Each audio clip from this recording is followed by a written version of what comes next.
우리 상교사를 사랑합니다. 축복합니다. 말씀의 제목 읽어봅시다. 시작. 공평의 저울. 공평의 저울. 공평의 저울은 하나님 앞에 있는 것이다 라는 거죠. 그래서 우리가 우리의 기준과 가치로 이것이 옳고 저것이 그르고 하는 것은 사람의 관점이다.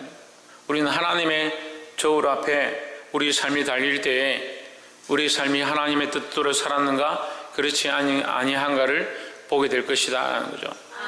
그래서 항상 하나님의 저울 앞에 있는 것처럼 자기 삶을 돌아보고 내가 선하다 생각하는 것, 내 기준에 옳다라고 생각하는 것이 아니라 하나님의 뜻을 따라 살게 되기를 주의 이름으로 축복합니다. 31장 1절에 내가 내 눈과 언약을 세웠나니 어찌 처녀에게 주목하랴.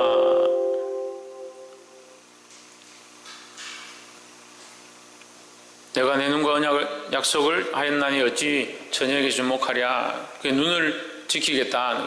내 눈을 함부로 쓰지 않고 바른 길 가운데 사용하겠다. 바른 길로 나아가겠다. 그렇게 말하는 겁니다. 그래야만 위에 계신 하나님께서 내리시는 것이 분깃이 무엇이겠으며 높은 곳에서 능자께서 주시는 기업이 무엇이겠느냐. 내가 내 눈을 지키지 않고 내가 내 마음대로 산다면 나에게 기업이 있겠는가, 내게 분깃이 있겠는가 라고 말하는 거죠.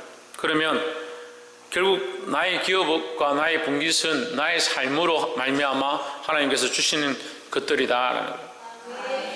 그러니까 삶을 어떻게 하나님 앞에 살 수밖에 없다라는 거죠.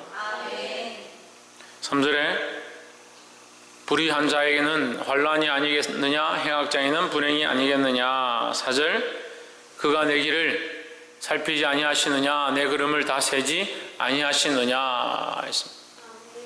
자, 우리가 이제 이 공평의 저울이라는 말씀의 제목 가지고 하나님의 역사에 대해서 우리가 세 가지를 보기 원하는데, 첫 번째, 하나님은 결국 보응하시는 하나님이다. 보응하신다. 보응이 뭐예요?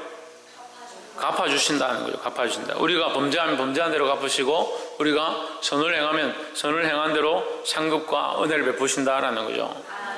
네, 물론 이 땅에서 다 끝나지 않습니다. 이 땅에서 다 끝나지 않고 특별히 우리에게는 뭐가 있느냐? 하나님 나라의 기업이 있다라는 거죠. 하나님 나라에 들어가는 것으로 끝나는 것이 아니라 들어가고 난 뒤에 우리에게 뭐가 있느냐? 이 유업을 있는 것이 있습니다. 그래서 그 상급이 있다는 거예요. 상급이. 그래서 내가 이 땅에 걸어가는 이 삶과 이 땅에 하나님 말씀대로 사는 이 모습들은 결국 하나님 나라에서 상급과 연결되는 것이다. 어려서부터 주를 알고 그리스도를 알고 신실하게 자라서 믿음으로 살고 헌신하며 하나님 나라와 복음을 위해 사는 사람도 있고, 불과 몇 초 남지 않아서 호흡이 끊어지는 그 순간에 겨우 예수 그리스도를 영접하고 숨이 멎는 사람도 있다라는 거죠. 똑같은 그런 상황 가운데 그러면 마지막에 숨이 넘어가는 그 순간에 예수님을 믿어야겠다는 마음이 들어서 예수 믿는 사람과 태어났을 때부터 주를 위하여 말씀대로 신실하게 자기 삶들을 드리고 헌신하며 선교사로 나가고 순교의 피를 흘린 사람들까지 똑같이 그러면 하나님 나라에서 똑같은 자리에 선다. 말이 안 되는 거죠. 그 삶이 결국 하나님의 그 공평의 저울 앞에 달리게 된다는 거예요. 나는 무엇을 위해 살았는가? 나는 내 자식들을 위해서 살았다. 나는 내 육신의 정욕을 위해서 살았다. 나는 내가 내 즐기고 싶은 것들 쫓아서 살았다. 나는 다 알지 못한다 하더라도 결국 우리는 어디 앞에 서느냐? 하나님 앞에 선다. 하나님 앞에서. 하나님 뭘 하시는 분이냐? 보응하신다는 거예요. 우리의 삶을 그가 내 길을 살피시며, 그가 누굽니까? 하나님이 우리의 길을 살피시고 우리의 걸음을 다 세셔서 결국 우리가 어디로 걸어왔는가, 어떻게 살았는가를 아시고 그것에 대해서 보응하시는 하나님이다 라는 거예요. 그래서 하나님 앞에 이 상급받을 것들, 그것을 기대하고 믿음으로 사시기를 주의 이름으로 축복합니다. 또한 범죄한 것들을 하나님 앞에 징벌받을 줄 알고 정신을 차리고 살아야 돼요. 어떤 사람들은 그렇게 얘기합니다. 우리가 예수 믿고 구원받았으니까 우리는 절대 하나님 앞에 벌을 받지 않는다. 무슨 소리라는 거예요? 우리가 살아온 삶의 이 범죄한 대가는 받는 거예요. 대가는 분명히 지불하게 되어 있어요. 그렇지만 그 대가는 지불하는데 뭐가 없습니까? 사망이 없는 거죠. 사망이. 죽음의 지옥의 형벌, 결국 영원한 죽음을 맛보지 않는 거죠. 그게 그리스도의 보혈의 은혜로 말미암아 우리가 그것을 면한 것이지, 우리가 아무리 죄를 짓고 나 마음대로 산다고 해서 그러면 우리에게 똑같이 아무런 징벌이 없다, 그렇게 볼 수 없습니다. 그러니까 더더욱 우리는 지금 무엇 때문에 하나님 말씀대로 살아야 되느냐, 무엇 때문에 율법을 지켜야 하느냐, 하나님의 은혜 때문에 주의 말씀을 따라 살아야 된다라는 거예요. 그 은혜에 감격해서 그 하나님의 은혜를 생각할 때마다, 그 사랑을 생각할 때마다 말씀대로 살 수밖에 없고 하나님 뜻을 따라 나아갈 수밖에 없다라는 거죠. 근데 하나님의 은혜 때문에, 하나님의 사랑 때문에, 하나님의 긍휼하심 때문에 내가 말씀대로 살고 예배하고 찬양하고 주님 원하시는 대로 살아야겠다, 그렇게 생각하지 않고 꼭 혼나고 넘어지고 문제가 생기고 어려움이 닥쳐야 주님 앞에 나와서 기도하겠다. 믿음이 어디 있는지 모르겠어요. 믿음은 평소 때 보이는 거예요. 평소 때. 어떤 사람은 환란이 닥치면 믿음을 보인다는데, 평소 때 가지고 있는 믿음이 환란 때에 나타나는 거지, 평소 때는 믿음이 없다가 환란 때 되면 끊을 거예요 라고. 평소 때 믿음을 가지고 있다가 환란이 닥치면 그 믿음으로 그 환란을 부수고 뚫고 전진해 나가는 거지. 평소 때는 믿음 숨겨놓고 어려운 일 닥치면 그때 꺼내겠습니다, 그러니까 기도 안 하죠. 그러니까 믿음의 성장이 없죠. 그러니까 정신을 차리라 하면 정신을 안 차리죠. 헌금을 내라 하면 목사님이 돈이 없는갑다 하죠. 일찍 오라 하면 목사님 또 잔소리 시작한다 생각하죠. 예배 빠지지 마라 하면 예배가 그래 안 빠지면 안 되는갑다, 그렇게 생각하지 않고 하나님 앞에 나아가야 된다, 이렇게 사모해야 된다, 그렇게 생각하지 않고 언제까지 목사님 잔소리하고 뭐라 하겠냐, 그렇게 생각하죠.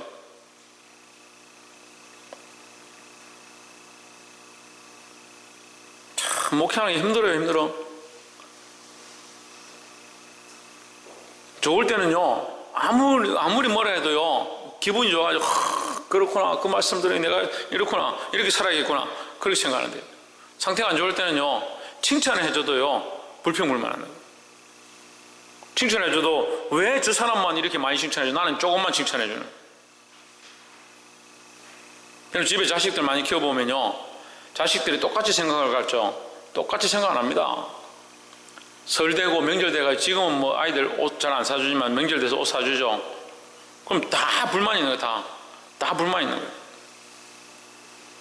누구는 좋은 거 사주고, 누구는 좀 덜 좋은 거 사주고, 누구는 언니 입던 거 얻어 입고, 왜 이렇게 하냐고 불평불만하는 거예요.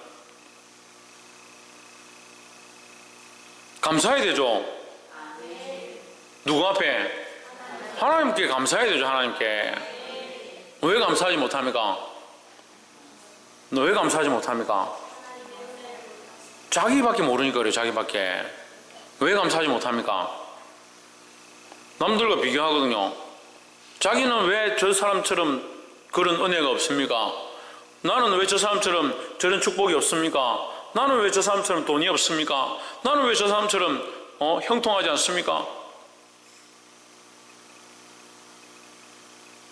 부부생활 하는데 남편은 저기 다니는 남편은 연봉이 1억인데 우리 남편은 5천도 안 된다. 이거 비교해 보세요.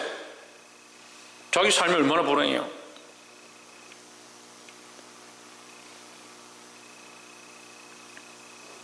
자기가 중요해. 자기가. 뭔 아멘이야.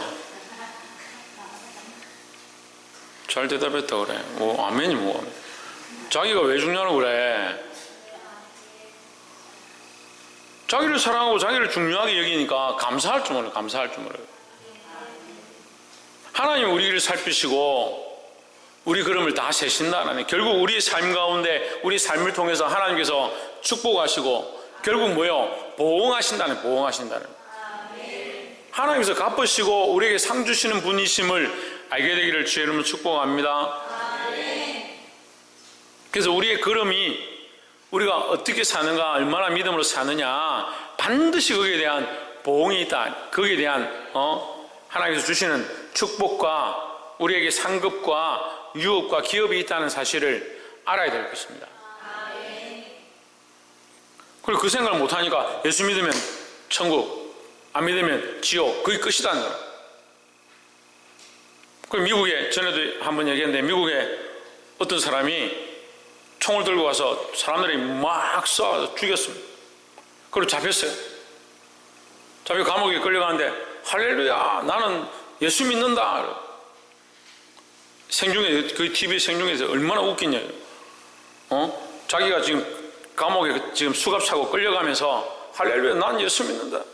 나는 내일 사형돼도 천국 갈 거다. 왜? 난 예수 믿기 때문에. 이런 정신 나간 사람이 어디 있어요?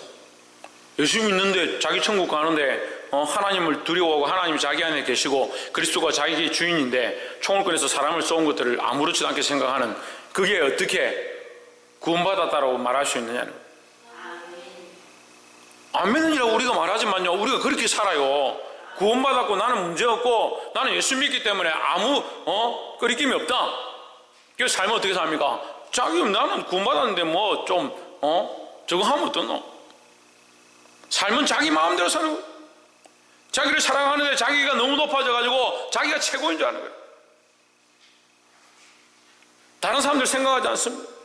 이 욕과 같은 믿음이 없습니다. 다른 영혼들 돌아보지 않습니다. 가난한 자들과 고아와 가부와 나그네 된 자들과 어린이들 돌아보지 않습니다.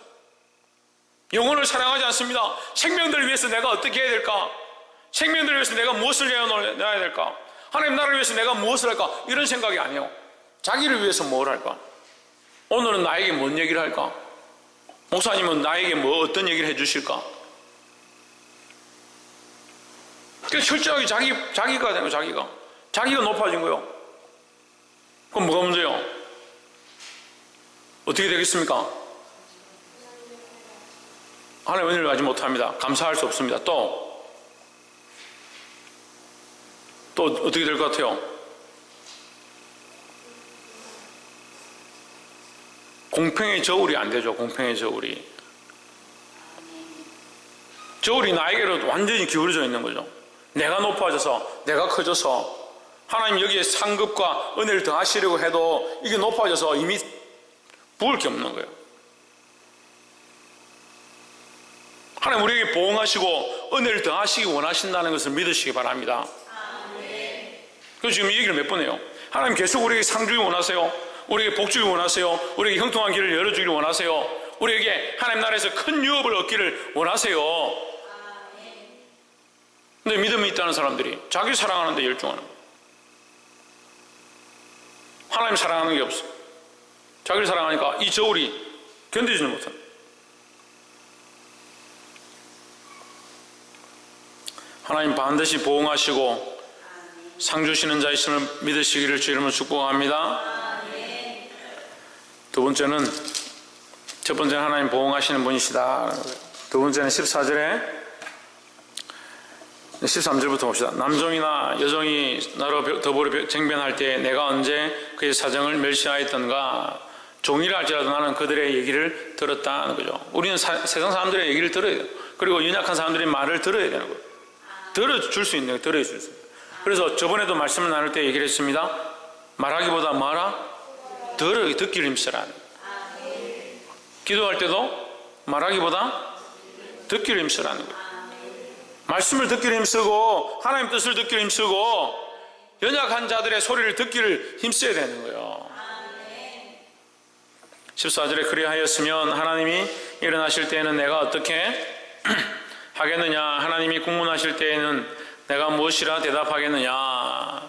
결국 하나님은 심판하시는 분이시다라는 거죠. 15절 나를 태속에 만드신 자가 그도 만들지 아니하셨느냐. 우리를 뱃속에 지으신 자가 하나가 아니시냐. 자, 나는 내가 크고 내가 소중한데 다른 사람은 안 크고 안 소중하냐. 나를 만드신 이가 그도 만드셨다며. 욥의 참 지혜로운 답변인 거예요. 욥이 가난한 자를 압제하거나 악한 일을 하지 않았다는 말을 어떻게 표현하냐면, 나를 만드신 하나님이 그도 만드셨지 않느냐 이 말이에요.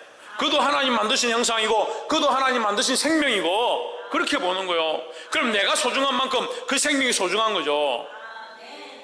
이게 신약에서 굉장히 중요한 말씀이죠. 뭡니까? 내 이웃을 내 몸같이 사랑하라는 거죠.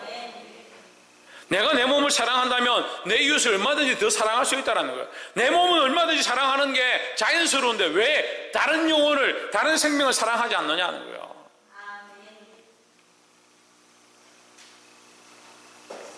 말씀을 하나는 아는데 적용은 안 돼요.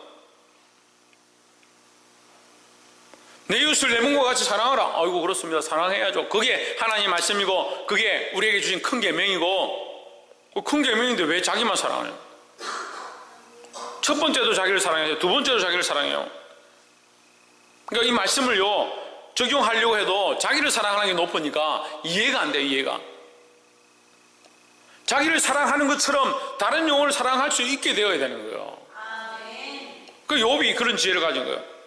뭐라 합니까? 나를 태소에서 만드신 그가 누굽니까? 하나님께서 그도 만드셨지 않느냐는 거예요. 나도 소중하지만 그도 하나님 만드신 소중한 생명이다는 거예요. 생명을 소중히 여기고 영혼을 귀히 여기는 자들이 되기를 주의 이름으로 축복합니다.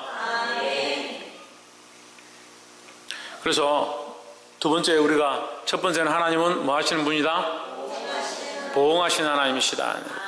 두 번째는 심판주의 하나님을 기억해야 한다는 거예요. 첫 번째 말한 보응은요 사실은 우리에게 심판의 채찍을 드시는 하나님의 모양이 아니고 우리에게 축복하시고 하나님 나라에 유업을 주시는 하나님, 갚으시는 하나님이다는 의미인데, 우리가 자기를 사랑하기 때문에 이 유업을 받는 것보다 책망받는 일이 많다는 거예요. 그래 안타까운 거예요. 근데 두 번째는 뭐예요? 심판하시는 하나님이다. 그 심판하시는 하나님을 두려워해야 된다는 거예요. 그 심판하시는 하나님을 두려워하기 때문에 어떻게 다른 영혼을 내 몸을 사랑하듯이 사랑할 수 있어야 된다는 거예요.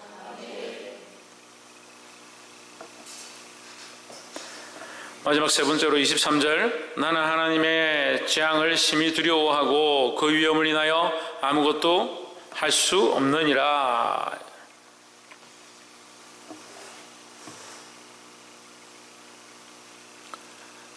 (24절) 내가 언제 금으로 내 소망을 삼고 정금 들어 너는 내 의뢰하는 바라 하였던가. (25절) 언제 재물의 풍부함과 손으로 얻은 것이 많음으로 기뻐하였던가 했습니다. 자, 23절과 24절에서 24절과 25절에서 욥은 재물의 소망이 없다. 재물의 소망이 없다. 그럼 욥의 소망은 어디 있습니까? 하나님께 있죠. 그 하나님은 욥에게 어떤 하나님이다? 소망의 하나님이라는 거죠. 그러니까 모든 것을 허락하신 하나님, 그 하나님이 가져가셔도 그 하나님이 취하신 건데, 내가 원래 적신이 나왔는데 취하신 이도 여호와시다. 주신 이도 여호와시고 취하신 이도 여호와시니까 여호와 이름의 영광을 받으실지어다 했습니다. 결국 욥의 신앙은요 자기의 것이 아니다라는 거죠. 그래서 자기의 것이 아니기 때문에 누구에게 소망을 가지냐? 하나님께 소망을 가지는 거예요. 왜 하나님께 소망을 가지지 못합니까? 자기를 사랑하니까요. 자기를 사랑하니까 자기도 자기 거고, 자기가 가진 것도 자기 거고, 자기 자식도 자기 거고, 자기 몸도 자기 거고. 그러니까 뭐에 소망이 있어요? 예? 자기에게 소망이 있어요. 자기에게 소망이 있고, 자기에게 희망이 있고, 자기에게 즐거움이 있고, 자기를 위해서 무엇을 입고 무엇을 먹고 무엇을 마실까라는 그런 관점으로 보니까 뭐가 자꾸 희미해져 갑니까? 하나님께 대한 소망이 희미해져 가는 거예요. 내게 주신 것도 여호와시고 나의 모든 것 가진 것이 하나님께 소망이다라는 거예요. 그래서 24절 다시 봅시다. 내가 언제 금으로 내 소망을 삼고 정금 들어 너는 내 의뢰하는 바가 하였던가. 나는 금에 소망을 두지 않았다. 순금을 의뢰하지 않았다. 그럼 누구를 의뢰했단 말이에요? 하나님을 의뢰했다. 하나님을 의뢰했다. 재물을 의뢰하지 않고 내게 있는 그런 가치, 세상의 가치들을 의뢰하지 않고 누구를 의뢰하고 하나님을 의뢰하고 하나님께 소망을 두었다라는 거예요. 그러니까 욥이 지금 환난을 당하고 괴로움 가운데 있어서 힘든 것은 맞지만 그의 소망이 무너진 건 아니잖아요. 그 왜 욥이 아직까지 지금 이 신실함을 버리지 않냐면, 잃지 않냐면 이 소망 자체가 자기가 가진 재물에 있지 아니하였고 자기가 살아가는 것에 자기의 소망이 있지 아니하였기 때문에, 이것은 하나님 주신 것이고 나는 이 금에, 이 순금에, 이 재물에 내 소망을 두지 않았기 때문에 내 소망은 여전히 하나님께 있다는 거예요. 그러니까 환난이 닥치고 핍박이 닥치고 어려움이 닥치고 이 모든 것들이 다 떠나가고 불행한 상황 가운데 처했지만 뭔 바뀌지 않았습니까? 하나님을 향한 소망은 바뀌지 않는 거죠. 하나님 여전히 계시니까. 그런데 우리는 반대죠.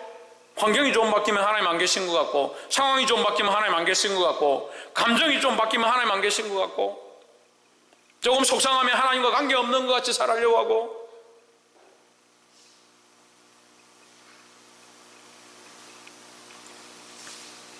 복이 되기를 주 이름으로 축복합니다. 말씀을 맺겠습니다. 하나님은 여전히 신실하신 줄 믿습니다. 근데 참 우리는 여전히 그 자리에 어떻게 그리 잘 있는가 몰라요. 하나님께로 좀 나아가면 좋겠는데, 하나님께로 좀 더 가까이 가면 좋겠는데,